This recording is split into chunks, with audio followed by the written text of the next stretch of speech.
Hi friends, ముందుగా study బ్రహ్మ library YouTube channel కు స్వాగతం. ఫ్రెండ్స్, ఈ రోజు వీడియోలో హైదరాబాద్ రాష్ట్రానికి సంబంధించి పూర్తి ఇన్ఫర్మేషన్ ఇందులో ఇవ్వడం జరుగుతుంది. నేను ఇందులో హైదరాబాద్ రాష్ట్రానికి సంబంధించి క్లియర్ గా రాసుకోవడం జరిగింది.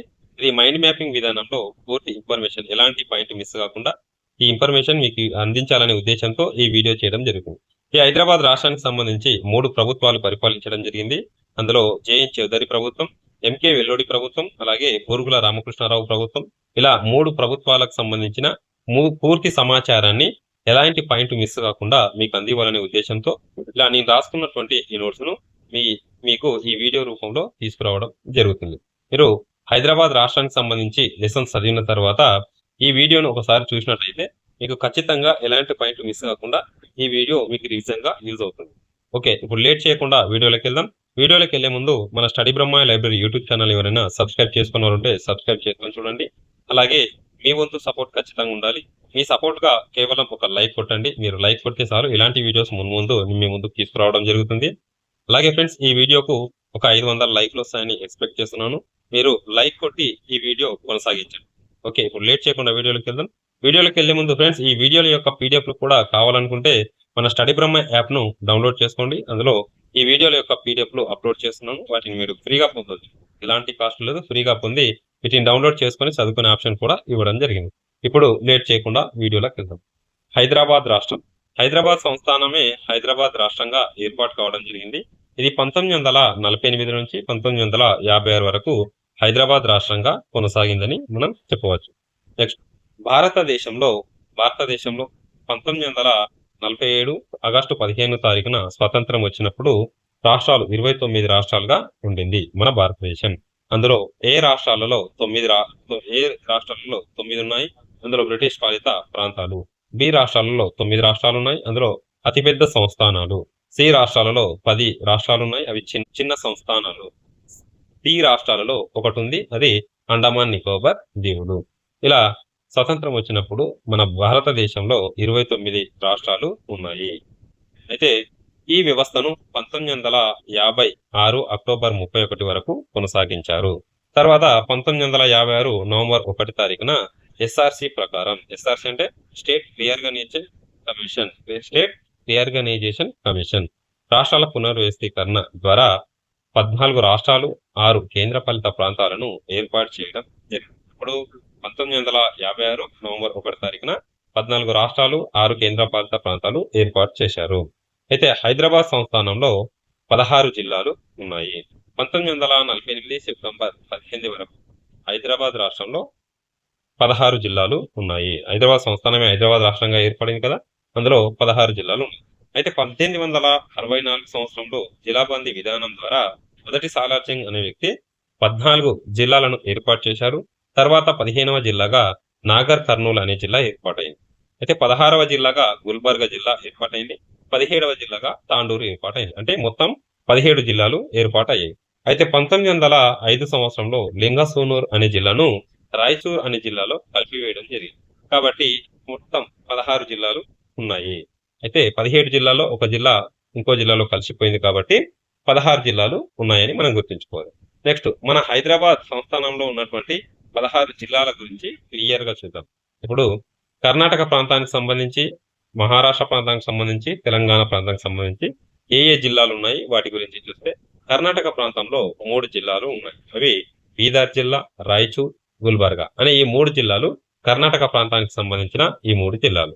ఇందులో శాసన సభ్యులు కూడా చూస్తే 36 మంది శాసనసభ్యులు ఉన్నారు.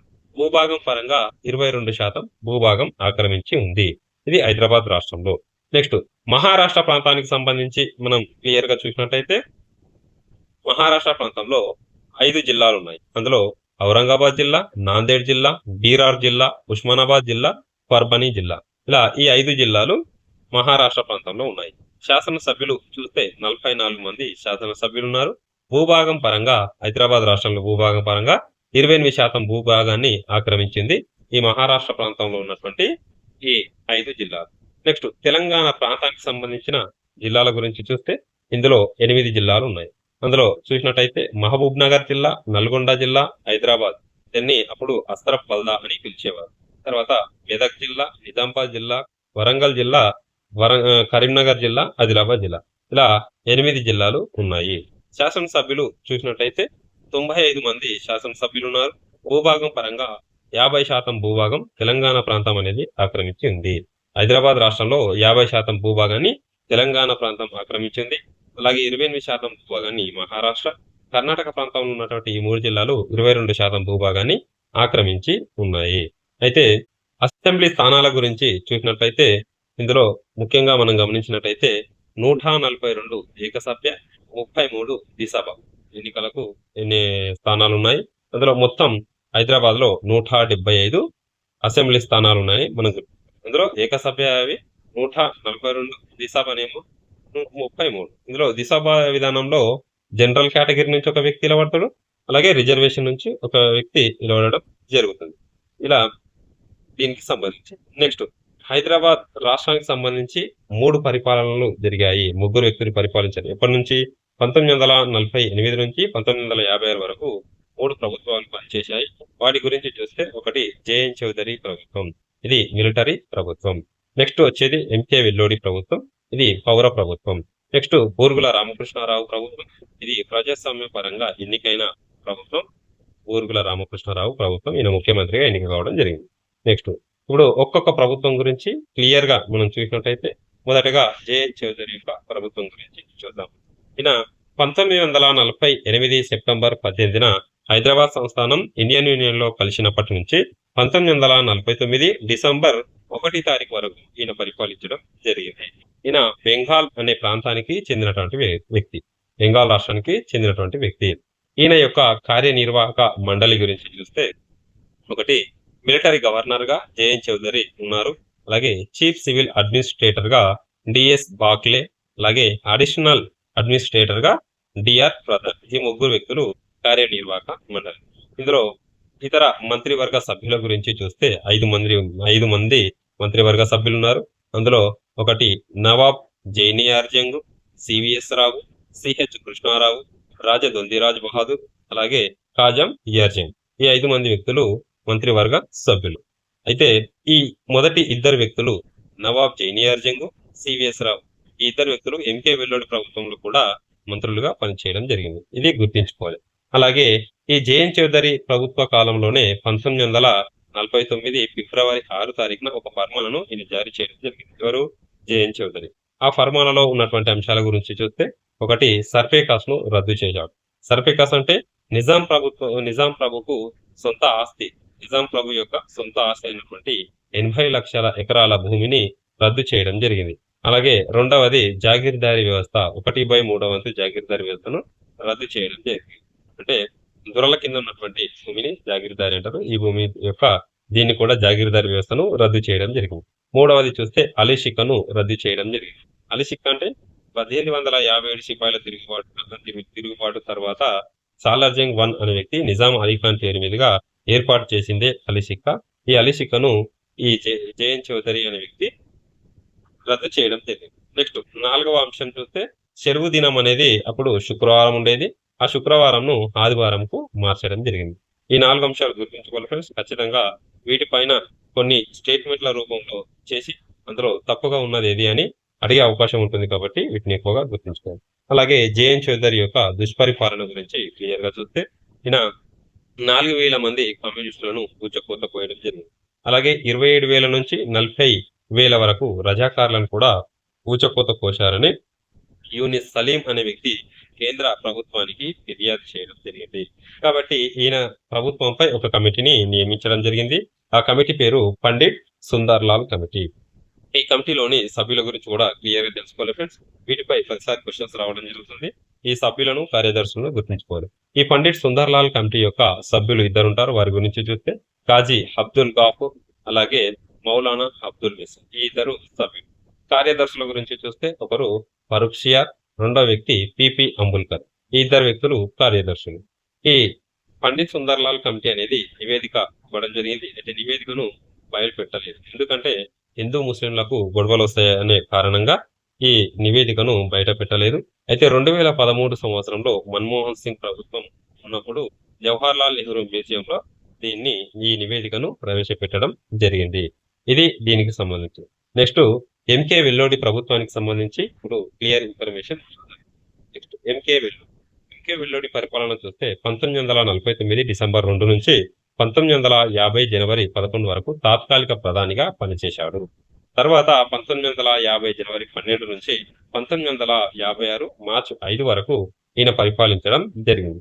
ఈయన కేరళ రాష్ట్రానికి సంబంధించినటువంటి వ్యక్తి ఎంకే వెల్లోడి. ఎంకే వెల్లోడి యొక్క మంత్రివర్గం గురించి క్లియర్ గా చూద్దాం. ఎంకే వెల్లోడి యొక్క మంత్రివర్గం గురించి క్లియర్ గా చూస్తే నవాబ్ జైనియార్ జంగ్ అనే వ్యక్తి పబ్లిక్ వర్క్స్ చూశాడు. సివిఎస్ రావు అనే వ్యక్తి ఆర్థిక, వాణిజ్య, పరిశ్రమల శాఖలను చూశాడు. ఎం శేషాద్రి హోంశాఖ, సమాచార, న్యాయ, ఎన్నికలు చూడడం జరిగింది. ఊరుగుల రామకృష్ణారావు అనే వ్యక్తి విద్య, రెవెన్యూ, ఎక్సైజ్. ఇది వెరీ వెరీ ఇంపార్టెంట్ ఫ్రెండ్స్. ఇది ఎక్కువ గుర్తుకోలేదు, ఎందుకంటే తర్వాత స్థానంలో ఊరుగుల రామకృష్ణారావు యొక్క ప్రభుత్వం ఏర్పాటైంది కాబట్టి ఈయన ఎంకే వెల్లోడి ప్రభుత్వంలో మంత్రిగా కూడా పనిచేయడం జరిగింది. ఇది లాస్ట్ టైం కానిస్టేబుల్ కూడా రావడం జరిగింది ఈ బిల్లు. ఇది ఎక్కువగా గుర్తుంచుకోవాలి. నెక్స్ట్ వల్లూరి బసవరాజు అనే వ్యక్తి కార్మిక, ప్రణాళిక, కస్టమ్స్ అనే శాఖలను వ్యవహరించారు. పూల్చంద్ గాంధీ వైద్యం, ఆరోగ్యం, స్థానిక అనే శాఖలు వ్యవహరించారు. వినాయకరావు విద్యాలంకార అనే వ్యక్తి వ్యవసాయం, పశు వైద్యం అనే శాఖలు వ్యవహరించడం జరిగింది. ఇది ఎంకే వెల్లోడి యొక్క మంత్రివర్గానికి సంబంధించి. ఈయన యొక్క ఎంకే వెల్లోడి యొక్క సంస్కరణలపై ఒక కమిటీని కూడా విధించడం జరిగింది. అది ఏడి గోర్వాల కమిటీ అని మనం గుర్తించుకోవాలి. అలాగే 1952 సంవత్సరంలో ఎన్నికలు రావడం జరిగింది. అయితే 1951 నవంబర్ నుంచి 1952 జనవరి వరకు ఇటు పార్లమెంటుకు అటు రాష్ట్రాలకు ఒకేసారి ఎన్నికలు జరిగాయి. అయితే 1952 ఏప్రిల్ వరకు రాజ్యాంగ పరిషత్, కేంద్రంలో అయితే రాజ్యాంగ పరిషత్ పరిపాలించింది. అలాగే రాష్ట్రాలలో అయితే నామినేట్ ప్రభుత్వాలు పనిచేశాయి.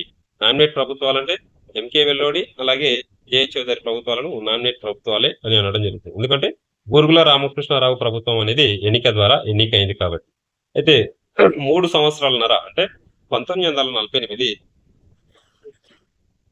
సెప్టెంబర్ 18 నుంచి 1952 మార్చ్ 5 తారీఖు వరకు జేఎన్ చౌదరి మరియు ఎంకే వెల్లోడి ప్రభుత్వాలు పనిచేశాయి. ఇవే నామినేటెడ్ ప్రభుత్వాలని మనం గుర్తించుకోవాలి.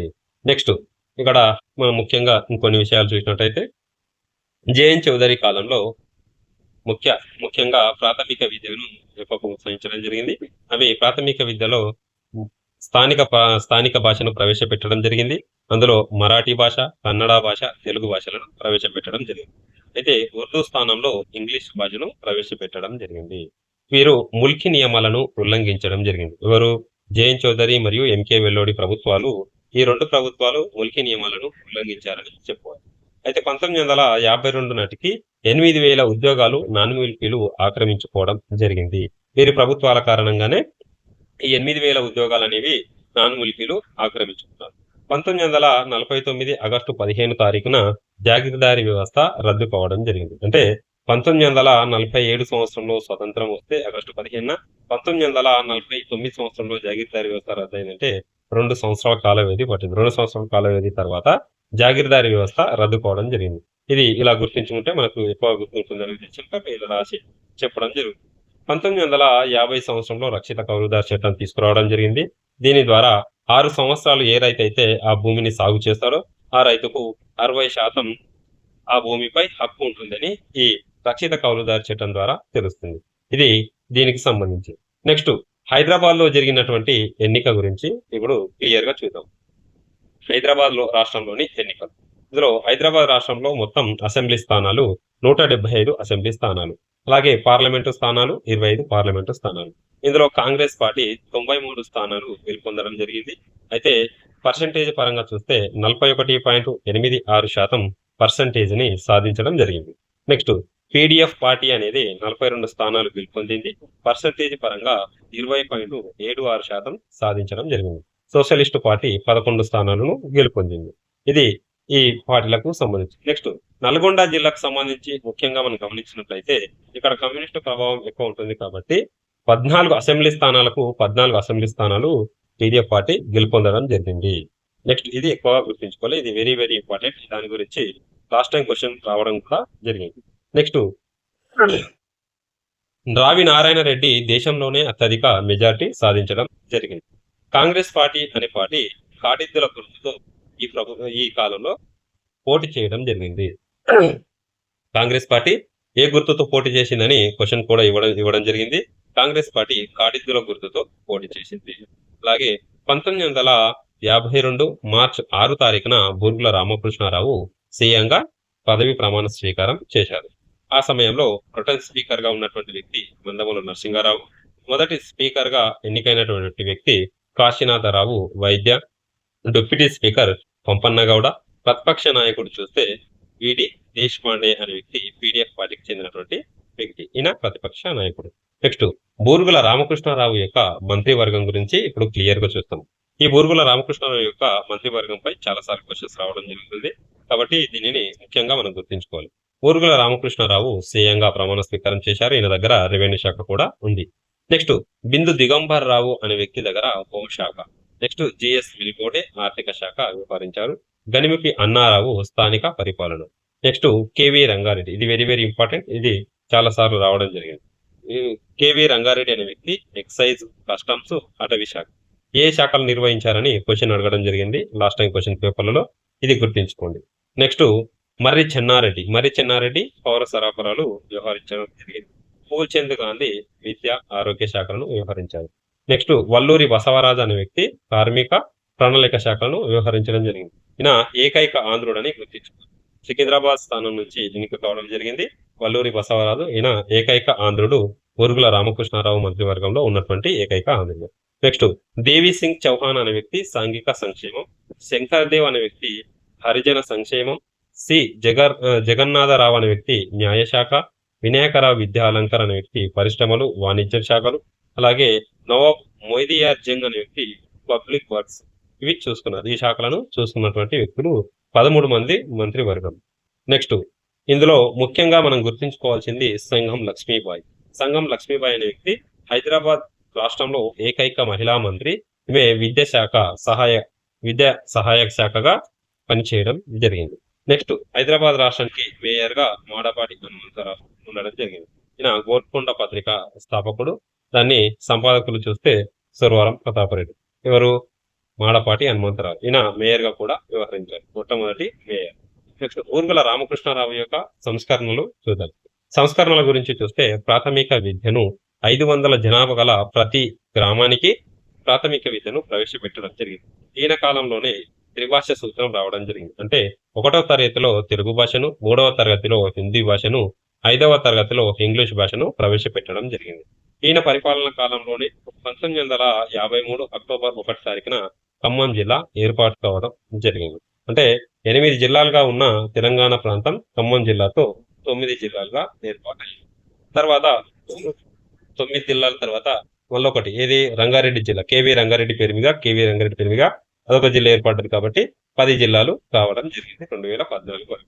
ఇది మనం గుర్తించుకోవాలి. తెలంగాణ ప్రాంతానికి సంబంధించి మొట్టమొదటిసారిగా 8 జిల్లాలు ఉంటే తర్వాత ఖమ్మం జిల్లా ఏర్పడ్డది, తర్వాత 9 అయితే మళ్ళొకటి రంగారెడ్డి జిల్లా ఏర్పడ్డది. మొత్తం 10 జిల్లాలు ఉన్నాయని మనం గుర్తుంచుకోవాలి. నెక్స్ట్ అలాగే ఖమ్మం జిల్లాతో పాటు రామన్నపేట అనే కొత్త తాలూకా కూడా ఈయన పాలన కాలంలోనే ఏర్పాటు కావడం జరిగింది. నాగార్జున సాగర్ ప్రాజెక్టుకు శంకుస్థాపన 1955 డిసెంబర్ 10 తారీఖున జవహర్లాల్ నెహ్రూ చేశారు. ఇది బూర్గుల రామకృష్ణారావు యొక్క ప్రభుత్వ కాలంలోనే ఏర్పాటు కావడం జరిగింది. 1956 జూలై 1 తారీఖున ఏసీబీని ఏర్పాటు చేశారు. అవినీతిపై దీనికి ఏసీబీని ఏర్పాటు చేయడం జరిగింది. నెక్స్ట్ బూర్గుల రామకృష్ణారావు యొక్క వ్యక్తిగత జీవితం. ఇది లాస్ట్ పేపర్ ఫ్రెండ్స్. ఇందులో ఈయన యొక్క వ్యక్తిగత జీవితం, ఈయన గ్రంథాల గురించి చూస్తే హైదరాబాద్ రాష్ట్రం గురించి క్లియర్ అయిపోతుంది. నెక్స్ట్ ఈయన యొక్క జననం గురించి చూస్తే 1899 మార్చి 13 తారీఖున ఈయన పడకల్ అనే గ్రామంలో జన్మించడం జరిగింది. ఈయన మరణం చూస్తే 1967 సెప్టెంబర్ 14 తారీఖున మరణించారు. ఈయన అసలు పేరు పుల్లం రాజు. ఈయన పూర్వీకుల యొక్క గ్రామం పేరే బూర్గుల. ఇప్పుడు బూర్గుల రామకృష్ణారావు అని పిలుస్తున్నాం కదా, ఈయన పూర్వీకుల యొక్క గ్రామం పేరే బూర్గుల అని మనం గుర్తుంచుకోవాలి. 1931 సంవత్సరంలో నిజాం ఆంధ్ర మహాసభలకు అధ్యక్షత వహించడం జరిగింది. తర్వాత నిజాం సబ్జెక్ట్ లీగ్ 1935లో ఏర్పాటైన నిజాం సబ్జెక్ట్ లీగ్ కు కార్యదర్శిగా కూడా పనిచేయడం జరిగింది.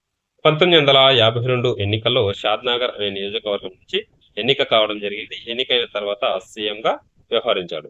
తర్వాత 1956-60 సంవత్సరాల మధ్య కేరళ రాష్ట్రానికి గవర్నర్గా వ్యవహరించారు.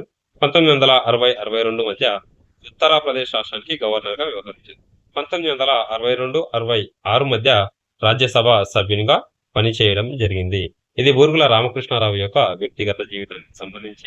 నెక్స్ట్ బూరుగుల రామకృష్ణారావు యొక్క గ్రంథాలు, నేను రాసినటువంటి గ్రంథాల గురించి చూస్తే కంప్లీట్ అవుతుంది. ఆంగ్లంలో ఇంగ్లీష్ భాషలో ద డ్రీమ్స్ ఆఫ్ పోయెట్స్ అనే గ్రంథాన్ని రాయడం జరిగింది. అలాగే కృష్ణ శతకంను 1950లో రాయడం జరిగింది. నెక్స్ట్ సంస్కృత భాషలో వెంకటేశ్వర సుప్రభాతంను రాయడం జరిగింది. అలాగే సరస్వత వ్యాస ముక్తావళిని కూడా ఈయన రాయడం జరిగింది. శంకరాచార్యులు రాసినటువంటి సౌందర్య లహరి అనే గ్రంథాన్ని కనక దారాస్తవ అనే పేరుతో సంస్కృతంలోకి అనువాదించడం జరిగింది బూరుగుల రామకృష్ణారావు. నెక్స్ట్ అలాగే జగన్నాథ పండితారాయలు రాసినటువంటి లహరి పంచకం అనే గ్రంథాన్ని పండితుడు పంచామృతం అనే గ్రంథంగా తెలుగులోకి అనువాదించడం జరిగింది. ఇది బూరుగుల రామకృష్ణారావు రాసినటువంటి గ్రంథాలకు సంబంధించి.